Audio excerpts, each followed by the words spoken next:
Hey YouTube, this is Wrestling Music Art Fan 62. AEW's problems. Okay. Before I start getting comments being like, oh, you're just a WWE fan, you don't care about AEW, so forth, so forth. No. I have given AEW a chance. But it's just, while they have had a couple of good shows recently, a lot of their shows now are becoming, you just can't watch them. It's either because of bad storylines or whatever. It's one of those situations where you just don't really know what's going on, because you have one women's match a show, you have one women's segment a show. The women's match last week, which was Willow Nightingale versus Penelope Ford, had literally the weakest looking chair shot you could ever see. It essentially looked like you were just almost tapping somebody with a chair. And then on Collision, I think it was Ricochet versus Takeshita, or I'm not sure how you say his last name. Almost looked like two girls playing patty cake. And this is showing just what is going on with this company.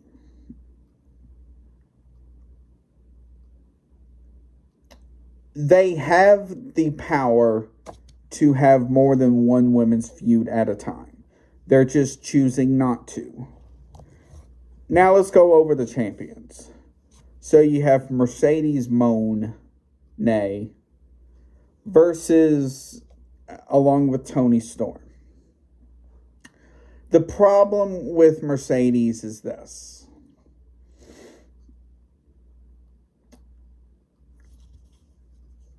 She has her own creative control. Now, before someone says, oh, you're acting like that's a bad thing, having your own creative freedom is a good and bad thing at the same time. Because the good part is you can kind of say what you want compared to just being handed a script. But the bad part about it is this. She does not want to lose to anybody. And then some of her recent challengers have kind of made me go, what is going on here? Like, her last title defense was versus Momo something. And it's just, and then she did a independent wrestling event over the weekend where she had JD from New York taking off commentary versus Indy Hartwell. And it's one of those situations where I get where she's coming from, but it's just, until something actually happens, she's not going to be taken seriously.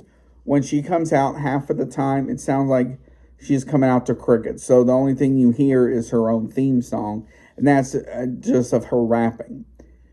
And it's one of those situations where you just have to figure out what is going on here. And while she is talented, she needs to find a way to put some people over and give them their flowers. Now we go on to Toni Storm. Now, she had a great rivalry with Mariah May. Now, I didn't see it, but I heard that the Hollywood ending match at Revolution was great. It was very bloody. Now, her match at Grand Slam wasn't as good. Um, so now what? It looks like she's going into a feud with Megan Bayne, but the main problem is this.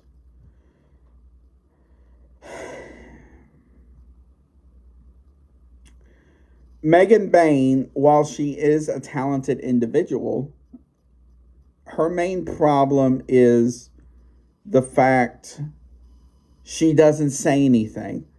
She just comes, she'll look at you, she come in, kicks her butt, F5s you, and leaves. There's no, oh, I'm coming for your title. Or she does not say a single word. And it's one of these situations where it makes you wonder what exactly is going on here, because there's nothing that indicate, oh, she's after my title. No, there's nothing. And Megan Bayne is, I hate to say it like this, but unfortunately, because she's like, she's undefeated in AEW, I know that. But she's not going to pin Toni Storm. There's going to be something that's going to happen that's going to either make it a triple threat or a fatal four-way or whatever for it to continue. And then the main problem is the AEW women's roster is so big that it's like Tony just finds a random name in a hat. Be like, oh, Megan Bayne versus Toni Storm. Or goes or picks somebody from Stardom versus Mercedes Moné. And the main problem is you need to start looking at the roster you have, because you have a lot of talented individuals on your roster. Where's Jamie Hayter? Where's Julia Hart? Where's Sky Blue? Now, with her, I think she's injured and recovering. Where's Queen Aminata? Where's Soraya? You know, where's all these talented women that are essentially on the shelf and, you know, just being like, what are we doing? Because unless they're doing in indie shows, they're essentially just staying home collecting a check every week or two. How often they get paid. But it's one of these things where, you know, and now with the men's side of things, the other main problem is this. A lot of the main people that are in title pictures are either ex-WWE people or certain people that Tony Khan likes. It's because right now you have Jon Moxley versus Cope. Two ex-WWE guys over this title. Then you have Orange Cassidy, which I don't know if people like him or not. And then you have all these other people involved. You have the Hurt Syndicate as tag champs. Which that's another thing. The the tag team in AEW needs a lot of work. But the problem is, outside of a few, most of the tag teams in that division are not good at all. And this is sad because that was one of the biggest things AEW had for them when they started up, was their tag team division. These are words I thought I would never say in my life. Where are the Bucks? Because they're looking at this being like, oh, we're not going to go back in that mess. It's one of those things that makes you go, what is happening here? And if you listen to people like Jim Cornette, JD from New York, and all these other people who criticize AEW for what it is, unfortunately they're right, because nobody wants to look at this stuff outside of that 500,000 to 600,000 that they're getting every week.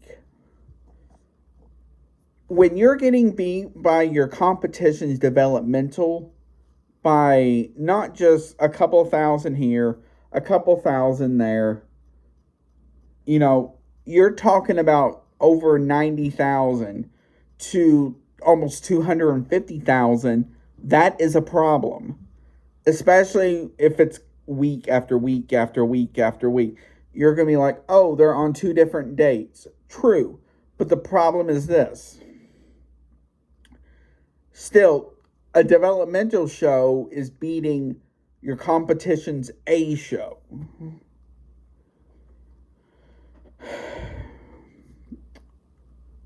Until something happens where there's a light bulb that goes off in Tony's head that is like, oh yeah, I need to change this, the show is just going to keep getting worse and worse and worse. And Jim Cornette, on a recent one of his podcasts, said an interesting point.